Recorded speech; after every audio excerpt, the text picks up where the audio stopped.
Part 38. Cave Monsters. Suma's POV. "Hello?" I called out. "Hello? Hello? Hello?" With each new voice replying, my anxiety grew. "How are they doing that? How are they using our voices?" Vindicta asked, afraid. "Paxus!" Von Pak said quickly, summoning his familiar. He had a good idea. One Vindicta and I quickly did as well. "Argosa!" Vindicta yelled. "Sentinel!" I shouted. Normally I would ask Jake first, but this was an emergency. "Jake, get ready for a fight! We are surrounded!" I said to him just as he fully appeared. "What?" He started looking around carefully and quickly. "It's too dark, I can't see!" "Who is out there?" Von Pak called out. "Show yourself!" Once again the creatures repeated our words. Jake looked around concerned while Vindicta panicked. "Why are they doing that?" she asked, scared. "What are they doing?" Jake asked, confused. "Can you not hear them? They are repeating our words," Von Pak said, still focusing on the surrounding darkness. Jake looked confused for a moment, then glared stunned into the darkness. Then he started laughing. "Ha ha ha ha! Asterisk, gasp, asterisk, ha ha ha ha ha!" He then lowered the weapon that he had summoned after arriving. Are you laughing?" I asked, dumbfounded. I'm, ah ha ha ha. I'm sorry, I can't believe, ah ha ha ha ha." Jake gasped and giggled. "This is serious. Stop your laughing and get ready. Who knows what they want?" Von Pak snapped. Jake laughed a bit more, but slowly regained his composure and started to explain. "I'm sorry. It's just that there is no one out there. Those are just echoes," Jake told us. "What are echoes?" I asked. Jake's POV. "Echoes are just sound waves bouncing off the hard rock walls, then coming back to us," I explained. "Things like this happen all the time on my world. My people live in places similar to this, so we hear echoes all the time.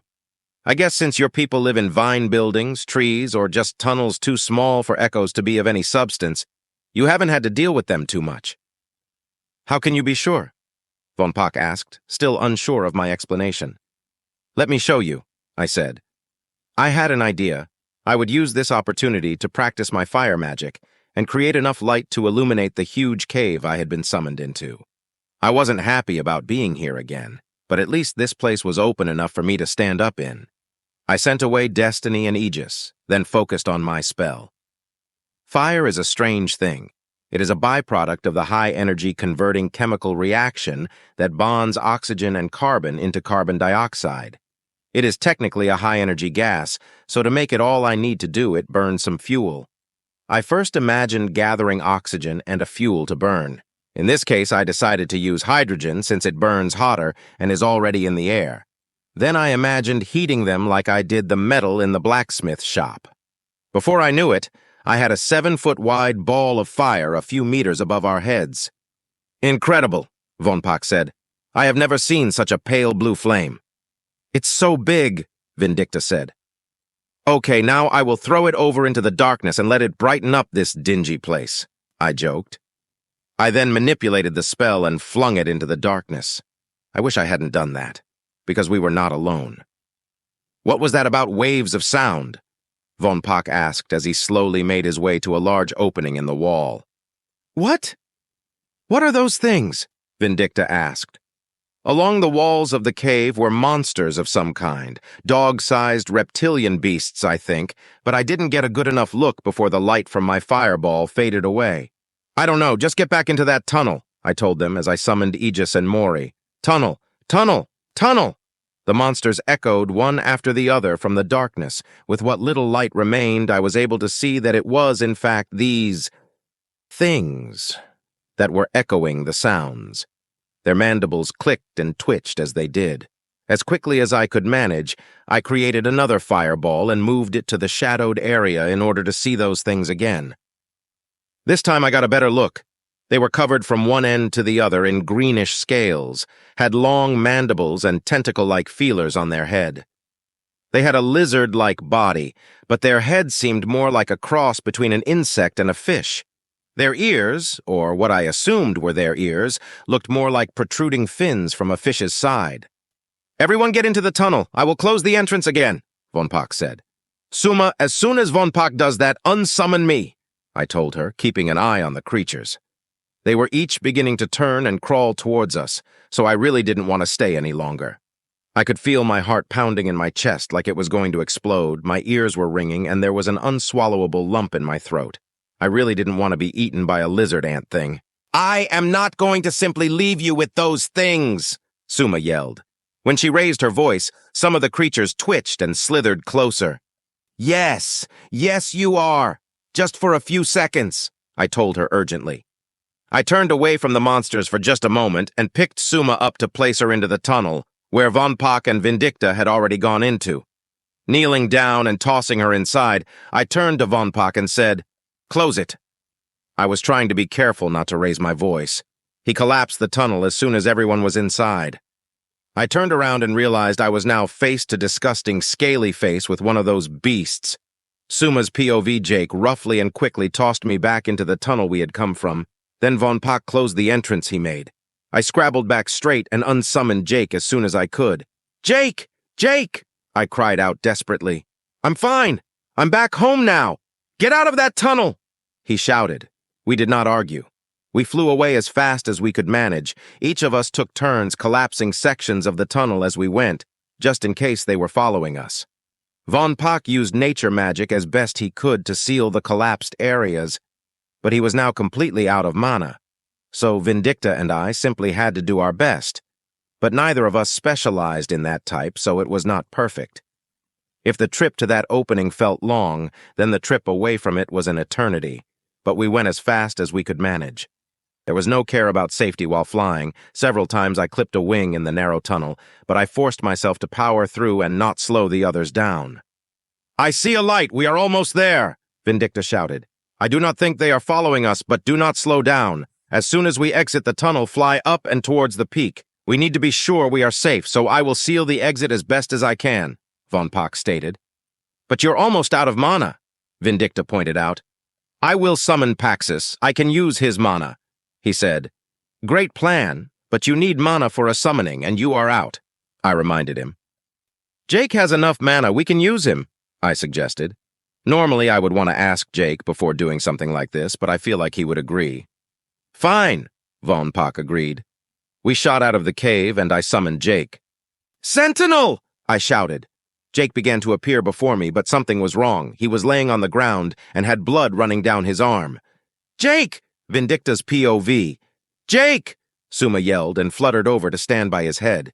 "Is he okay?" I asked, concerned. "The summoning is already healing him, but—" She stopped and seemed rattled. "He says he cannot move." "I did not hear him say anything," Von Pak said tiredly, walking closer. "It was over our private connection," she explained. I was stunned. I had no idea a familiar and a master could communicate both ways via private connection. I had only ever used mine to give Argosa commands, and I know she has never used it to talk to me. Of course, she can't actually talk. "Did he say what happened?" I asked. "He says that after we closed the tunnel, one of those creatures bit his arm. He knocked it off easily, but once I unsummoned him, he lost the ability to move," she explained. "That creature must have had some kind of paralytic venom," Von Pak suggested.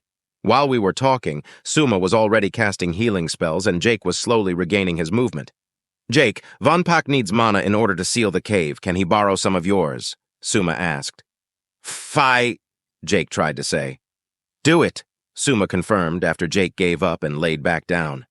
Von Pak came closer and placed both of the tips of his wings on Jake's body. Jake, in turn, closed his eyes, and in a few moments Von Pak was surrounded in a brilliant dark blue and purple display. Light shined from his body as if he were ablaze. "Von Pak, Jake has inversion magic, so do not try to heal anyone until his mana has left your body completely." Von Pak said nothing, but nodded that he understood. Each and every one of his feathers were puffed up. He slowly turned to the cave and cast a single spell. It appeared to be small, but the effect was extreme. I watched as the cave collapsed in on itself from as far into it as I could see, and based on the sound, I imagine it went even deeper than that. With a thunderous cacophony, the last of the cave was sealed, but Von Pak wasn't done yet. He cast another spell that hardened and changed the color of the dirt, turning it into stone. "Incredible," I whispered. "Von Pak's POV." The power I felt was incredible, like the unstoppable surge of an overflowing river, and I was nearly swept away by it. Von Pak, Jake has inversion magic, so do not try to heal anyone until his mana has left your body completely, Suma said, but I could barely hear her. I was so overwhelmed that I could not even bring myself to speak, but I could act. I turned and cast a spell. I used as much control and power as I could muster, and the effect was far greater than I imagined. I cannot be sure, but I think I collapsed the cave for several minutes of flight time. Incredible, I heard someone say softly. After I cast the spell, I could still feel some of that power lingering. I examined myself. It seems I was surrounded in a display, but it was not my normal color. This one was a dark blue with hints of purple, whereas mine is normally a light green. Not that I make a habit of showing off with displays like some haughty buffoon. When will this display fade? I asked. In a few minutes, but you need to use up the mana Jake gave you first, Suma explained. I could try to heal, I offered, but was cut off. No, Suma yelled. I told you cannot heal anyone with Jake's mana. But this power, I am sure. No, your healing spell would only be inverted. Right now, you do not have access to any order magic, she said. But the nature spell worked, I pointed out. Nature magic cannot be inverted. There is no opposite to nature. But if you tried casting a healing spell, it would be inverted, she told me. To what? Vindicta asked. Death magic, Suma said. Lorik Isbala's POV. My group and I finally arrived after our long travel, with our prize in tow. Our familiars were tired, so we sent them off to rest as we located the drill instructor. He seemed surprised when he saw us. Back already? He asked. I hope the beasts of the mountainside didn't prove too much to you. No, sir, I said. We have the band. One of the neem I was traveling with raised the leg that we had tied it around. Well then, he said, sounding impressed, but did not let it show much. That makes your group the winner. No one else has arrived yet. Go get some food and sleep. Dismissed. With that, we left and went to eat. I'm going to enjoy that extra hour of sleep tomorrow, one of the other neem said, stretching out his wings. Me too, the other agreed. As will I stated. I must say, you two did well. We made a good team, the first one said. The other nodded in agreement. They were not wrong. Our 3 skills and the individual natures of our familiars worked well together. Perhaps we can work together again in our next training session, I suggested. They seemed amenable to the suggestion and agreed. Part 39. Explanations, Vindicta's POV. Our tattered and tired group walked up the rocky path we had stumbled upon just a short distance from where we Von Pak found the entrance to the cave. Jake was in the back, still feeling sluggish from the paralytic bite of that creature. Von Pak was riding on my familiar, well, he was less riding on and more lying flat on my familiar's saddle, half passed out from mana exhaustion. I still can't believe it, Jake mumbled. Believe what? Suma asked from his shoulder saddle. That a perfectly safe. He stopped talking and looked at several large rocks rolling down the side of the mountain and falling off of the side of a sheer cliff with a huge crack like a breaking branch as they hit the ground below. Well, mostly safe. Path was just a few meters past the entrance of that cave. Von Pak groaned. I couldn't tell if he was agreeing or cursing, but he did whatever it was with what sounded like annoyance. How are you feeling, Jake? I asked. Barely, he replied. I was confused by his response. What do you mean? I wondered. Barely. I can barely feel anything, except for tingling like pins and needles, he said. Where is the tingling? Maybe I can heal you a bit more, Suma offered. Just a few places, my hands, my arms, my legs, feet, chest, back, head, face, and oh yeah, my tongue. Can't forget that, he said. I am sorry for bringing you there, Jake, Suma said, her head lowered regretfully. Don't worry about it. You didn't know that cave was filled with chupacabra. Jake reassured her.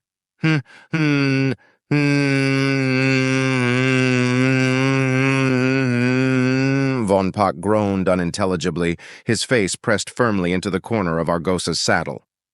What? Suma asked. Von Pak raised his head and spoke louder and more clearly. I thought you said they were called echoes, he asked, then lowered his head again. Chupacabra is, well, it's like, Oh, forget it, I'm too out of it right now. Let's just call them echoes, Jake said, downtrodden. We all walked in silence for a while, slowly following the twisting and turning hill. The POV of the drill instructor. I was perched in my room when my assistant yelled that another group was spotted coming up the path. I quickly made my way outside and confirmed it was in fact Team 4, which consisted of Toman and recruits 7 and 8. They seemed happy upon their familiars' backs, and I could see why. The named Neem called Toman had a silver band around his neck. They came striding into town like they were hot stuff. "Hello, drill instructor," Toman said. "Here is our band, sir." The other two removed the band from his neck, and one brought it to me. "And only a few minutes till nightfall, not bad for third place," I told him. "Team 4 should be proud." He seemed taken back, like I had just pecked his head. "Third, sir? Are you telling me 2 other teams came before us?" He almost whined. "Yes, teams 1 and 2 have both already arrived," I explained. "At least we aren't last," one of his team members said. "Yeah, we don't have to wake up early for more training." The other agreed. Toman looked at his comrades in disgust. If you two had not, if we had," he stuttered. His head fell forward. "Forget it. I'm going to get some sleep. I do not care anymore." They walked away, probably feeling defeated based on Toman's response. "I wonder what happened to them," my assistant asked. "Dragon's Horde is filled with any number of dangerous creatures. They most likely had a tough time with some of them," I said, and then flew back to my room to wait for the next and final group to arrive. I wonder what is taking Group 3 so long. They had a Viking after all. Jake's POV. It took 2 hours, but the last of the paralysis had finally worn off. Just in time, too, because all 3 of my teammates were perched somewhere on my body as I climbed up a steep hill. All of their familiars were either too tired to continue or couldn't be summoned due to lack of mana. Night fell over an hour ago, and I was maintaining a fireball a few meters above us to light the way. Most of the creatures on this mountain were nocturnal, apparently, so the giant ball of fire came in handy keeping them away. None of the beasts came close enough to see clearly. Thankfully. "How are you doing, Jake?" Suma asked. "I'm fine. Can you guys see okay?" I asked. Neem didn't have particularly good vision at night. "Well enough," Vindicta said sleepily. Von Pak didn't respond because he was completely asleep. Our journey up the mountain continued for another 30 minutes before I finally saw what we had been looking for. The top. "Finally!" I said, and collapsed to my knees exhausted. Von Pak fell to the ground and woke up yelling. "Ah, what is going on?" he said, and flapped around for a second before finally getting to a standing position. "We're at the top," Vindicta said as she and Suma fluttered slowly to the ground. "Oh, good.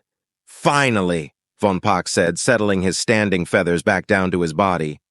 "You guys can start looking for those bands. I'm going to rest," I said, and laid down on the grass. The heat from my fireball was incredibly soothing, and it wasn't long before I drifted off to sleep. Suma's POV, Von Pak, Vindicta, and I all flew in separate directions searching for the silver bands. Jake's fire spell was bright, but it was not enough by itself to illuminate an entire mountaintop, so we were literally searching in the dark as most of us were too tired or drained of mana to cast our own fire spells.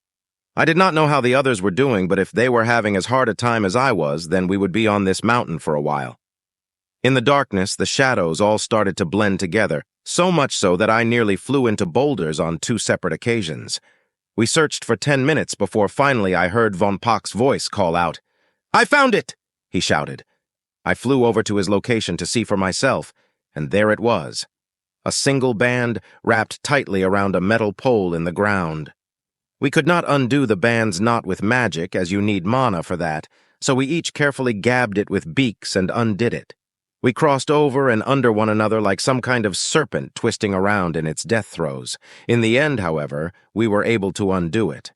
Once it was free, we looked at it for a moment. Well, we tried to anyway. "Is it getting darker?" I asked. "Your familiar must be running out of mana," Von Pak suggested. "We had better get back to him." As he was saying that, suddenly it became bright again. "What in Atmosia?" Vindicta wondered. Confused, we all flew back to Jake and saw him still lying on the ground. Above him was a fire spell, and it seemed to be slowly shifting in size, getting smaller and larger every few moments. "Jake, what are you doing with that fire spell?" I asked, but he did not answer. However, there was a strange noise he was making. I flew over beside him and realized he was asleep. "He is asleep," I told the others quietly. "But he is making noise, and his fire spell is still active," Von Pock pointed out. "Huh. They are in rhythm," Vindicta said. "What are?" I asked. "His breathing and the fire spell," she said. "The spell is growing and shrinking in time with his breathing." I stopped to watch the two for a moment, and she was right. As Jake breathed in, the spell got larger. When he breathed out, it shrunk. "How is he doing that?" Von Pock wondered. "Which part?" I wondered. "All of it. How is he maintaining a spell while asleep, and how is he making it keep in time with his breathing?" he wondered. "Well, I did not call him Sentinel for no reason," I said. "We have the band now." "Should we wake him?" Vindicta asked. I think we should let him sleep." "We will come in last and have to wake up early if we do not hurry," Von Pock reminded us. "I think we are already going to have to do that," I said. Von Pock sighed. "You are probably right, but we still cannot stay on Dragon's Hoard of all places overnight." "Why not? Jake's spell is producing enough heat to keep us warm and enough light to keep any beast away," Vindicta pointed out. "We could at least get a few hours of sleep before going all the way back down." "What if he runs out of mana before sunrise?" Von Pock argued. "Unlikely," I said. "His mana capacity is huge, and even if he was constantly outputting mana, which he is not, he is just maintaining a spell he already cast, then it would still take over an hour for him to run out of mana." "Over an hour?" Vindicta asked, stunned. "His life force density must be staggering, and I can't even imagine his mana reservoir." "Have you ever had it measured?" Von Pock asked. "Actually, we have. His life force is 500 Kelma and about 60 Dalma. He also has a mana reservoir of 915, I told them. They both stood in stunned silence, probably deciding if they actually believed such staggering figures. "How? Just how?" Von Pock wondered. Vindicta stayed quiet for a moment longer. She seemed to be deep in thought. "Suma, I don't mean to... It's just... Well..." She stopped herself like she regretted saying anything in the first place. "What is it?" I asked. "There are rumors. I didn't believe them, not until you said, but I want you to know I don't care about them, even if they are true." She stuttered out. "Rumors? What rumors?" I questioned. "I don't want, and I don't mean to be," she tried to say, but Von Pock cut her off. "She means the rumors about your familiar, Jake, being a Viking." I was stunned. How could anyone have known? I never told anyone, and I am fairly certain Jake had not either. He is not, there is more to it than, I stuttered, then stopped and sighed. "Look, it is not what you think." "So he is a Viking then?" Vindicta asked. "Not exactly," I said. "Is he or is he not? It cannot be that difficult," Von Pock declared. I decided to explain the way Jake explained it to me. The Vikings are not a race of people. They were a culture, a way of life, one that was abandoned long ago. Jake is not descended from them, at least he does not think he is, I explained. "Does he not know?" Von Pock asked. I should have expected such a question from him.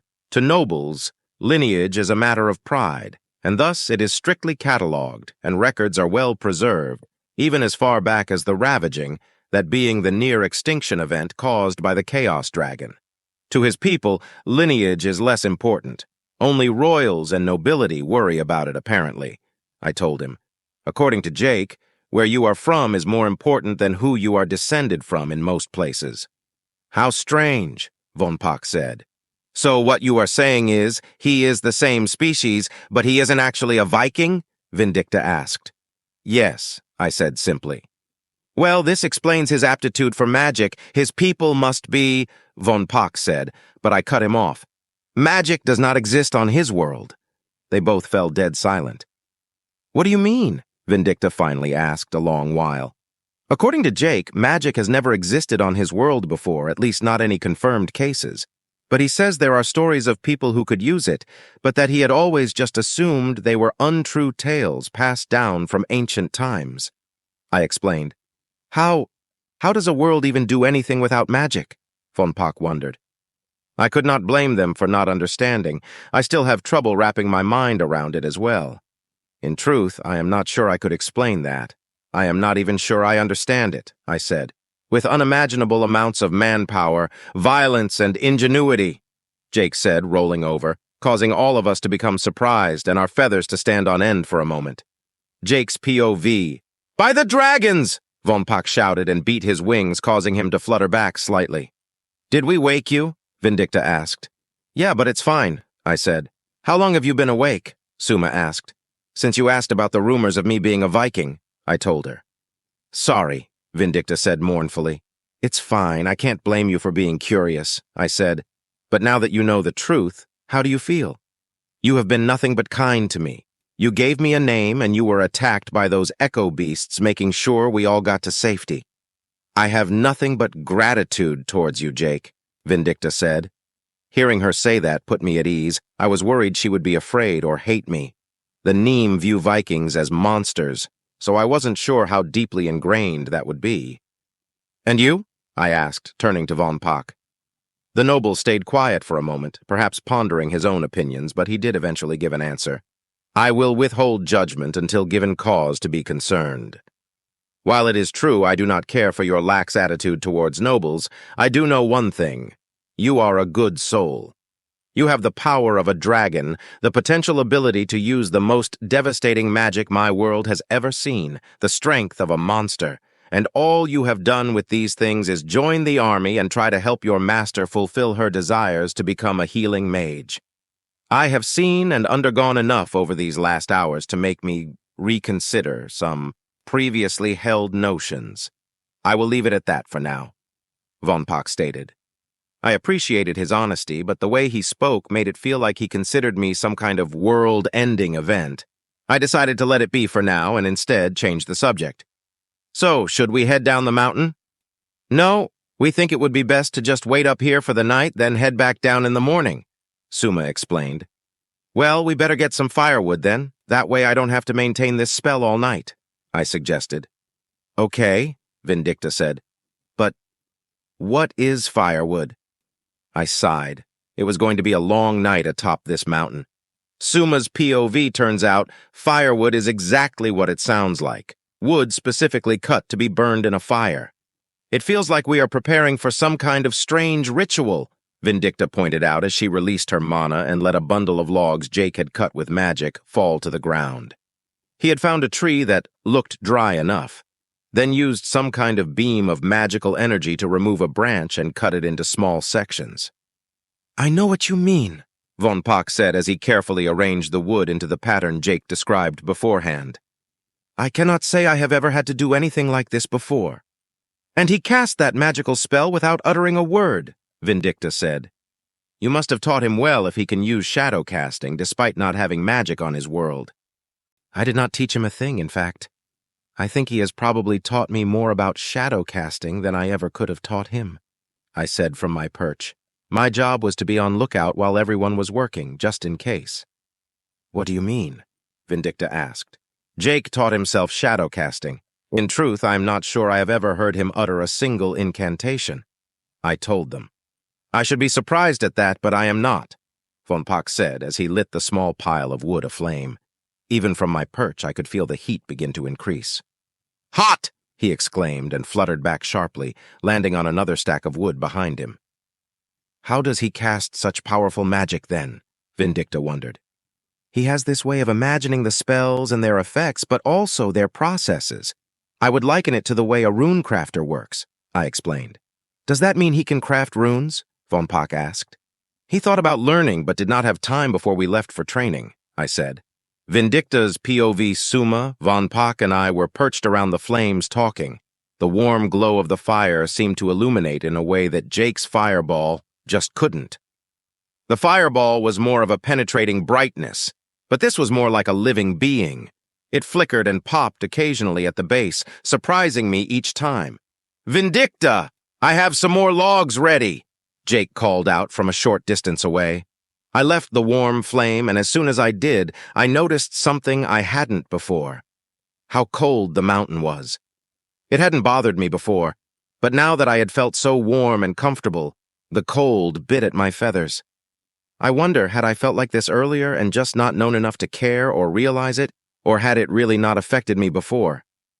I landed beside Jake's pile of logs and wrapped my mana, what little I had, around them to pick them up. "That should be enough for the night," Jake said, and picked up a few logs himself. We went over to the fire and dropped our logs a short distance away, then perched around those warming golden and sky-orange flames again. "Ah, that feels good," Jake said, sitting on a rock he had rolled over earlier. He was rather close to it, though. I actually worried he might get burned, but he seemed content. "Aren't you guys going to get closer?" "Are you trying to be funny?" Von Pock scoffed. "I can barely stand the heat from this distance." We had all perched 2 or 3 times further than Jake was due to the heat. Despite the fact that I was enjoying it, I couldn't bear to draw any nearer. Jake's POV. Once the campfire was built up enough, I dispelled the fireball. That left only the orange glow of the burning wood to light up the area. We all sat or perched in their cases and talked for a while. As we did, I would watch the fire to make sure it was getting enough oxygen by wrapping mana around certain logs and maneuvering them into better positions. "So, Jake, what is your world like?" Von Pock asked. "It's pretty different from your world. For starters, we don't have magic," I told them. "Yes, Suma mentioned that earlier, but what else makes it so different?" he wondered. "Well, for one, our sky is a different color. Yours is orange, but ours is a faded light blue," I said. "Blue? Why is it blue?" Vindicta asked, confused. "Why is your sky orange?" I countered. It's... Huh? I guess I don't know," she said. "Our skies are the colors they are because of the gases that make them up. I don't know what makes up your world's air, but my world's, Earth, is mostly oxygen, nitrogen, and carbon dioxide, as well as several others.